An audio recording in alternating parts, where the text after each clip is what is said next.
Bonjour à tous. Alors aujourd'hui, je vous propose une petite application où tu vas devoir montrer que la somme de 3 entiers consécutifs est toujours un multiple de 3.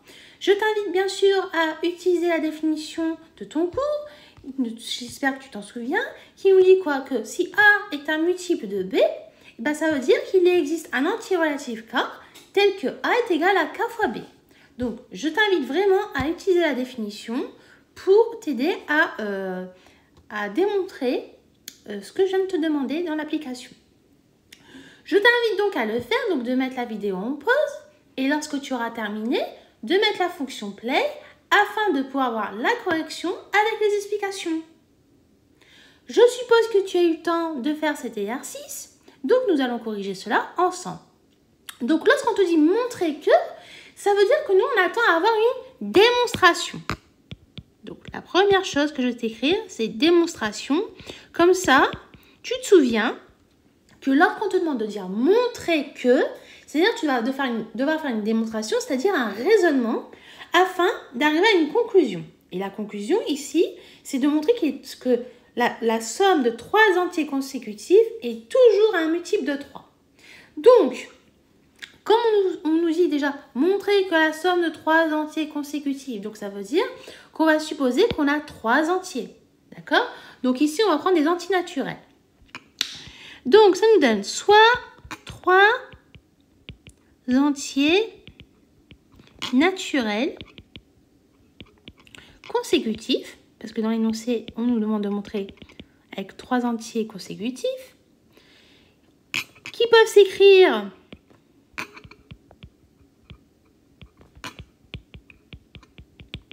sous la forme de n plus 1 et n plus 2. Alors, pourquoi? Imagine ton n, c'est 1. Le nom qui suit juste après 1, c'est 2. Donc, 1 plus 1, ça fait 2. D'accord?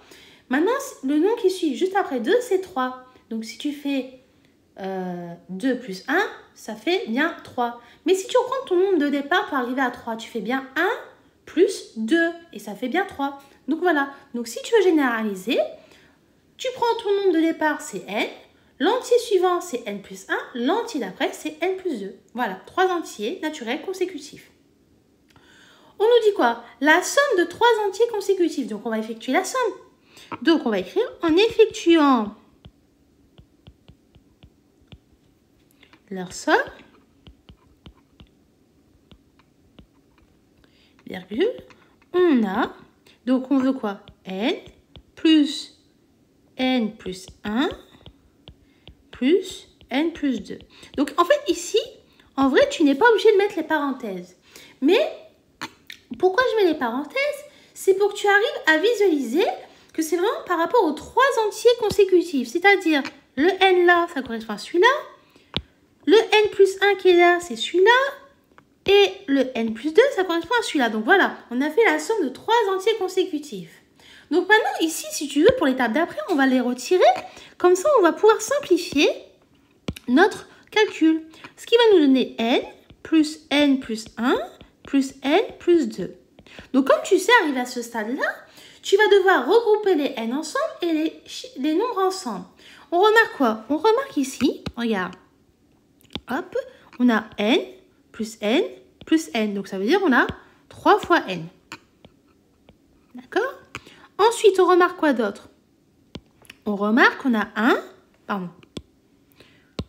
hop, on a 1 plus 2. Donc, ça nous fait 3.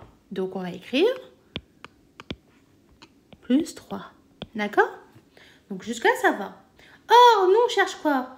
On cherche à montrer que la somme de 3 entiers consécutifs est toujours un multiple de A. Et nous, on se souvient quoi d'après la définition? Que si A est un multiple de B, ça veut dire quoi? Ça veut dire que si et seulement si il existe un entier K, un entier relatif K, tel que A est égal à K fois B.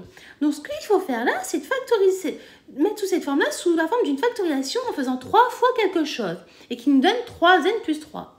Et bien ça, tu peux le factoriser par 3. Pourquoi? Regarde, si on factorise, ça va nous donner quoi? En factorisant, par 3, il vient S égale 3 facteurs de n plus 1. Mais tu vas me dire, mais comment j'ai fait pour avoir 3 facteurs de n plus 1? Alors regarde, ici, là, ton 3 qui est ici, on peut rajouter, si tu veux, 1 fois 1. Parce que tu es d'accord avec moi que 3 fois 1, ça donne 3. D'accord? On remarque quoi d'autre? Eh bien, regarde, si on prend ça, on remarque ici, on a 3, et là, on a 3. Donc, les deux 3 qui sont là, ça correspond aux 3 qui sont ici. Et en fait, il nous reste quoi? Ben, regarde, il nous reste n, le plus, et le 1. D'où le n plus 1. Voilà. Donc, si tu veux, pour factoriser, tu remarques ce qui est identique et tu mets dans une parenthèse tout ce qui reste. D'accord? C'est ça l'astuce, en fait, pour factoriser.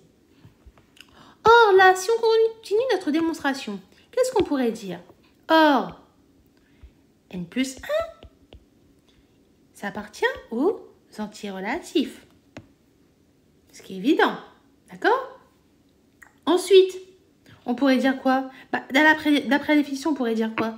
Bah, donc, S est un multiple de 3. Pourquoi? Parce que regarde, si tu veux, le 3 qui est là juste avant la parenthèse, je vais te mettre un petit stylo pour voir si tu arrives à voir. Le 3 qui est là, on a fait 3 fois quelque chose. Et comme n plus 1 appartient à z, bah, ça veut dire que notre somme est bien un multiple de 3. Donc, comme on a réussi à mettre sous la forme de A est égal à K fois B, si tu veux, avec la définition, si tu regardes ton cours, ça veut dire ça. Ça veut dire que d'après ton cours, si tu veux ton K, ça correspond au n plus 1, d'accord? Et ton B, si tu veux, ça correspond à 3. Voilà, tout simplement. Donc, j'espère que toute cette explication t'a été utile, que tu as compris comment montrer que la somme de 3 entiers consécutifs est toujours un multiple de 3. Et surtout, n'oublie pas, pour montrer une application de ce type-là, il faut absolument connaître sa définition. Si tu ne connais pas ta définition, tu n'arriveras pas à démontrer un exercice type. D'accord? Je te dis donc à bientôt et au revoir.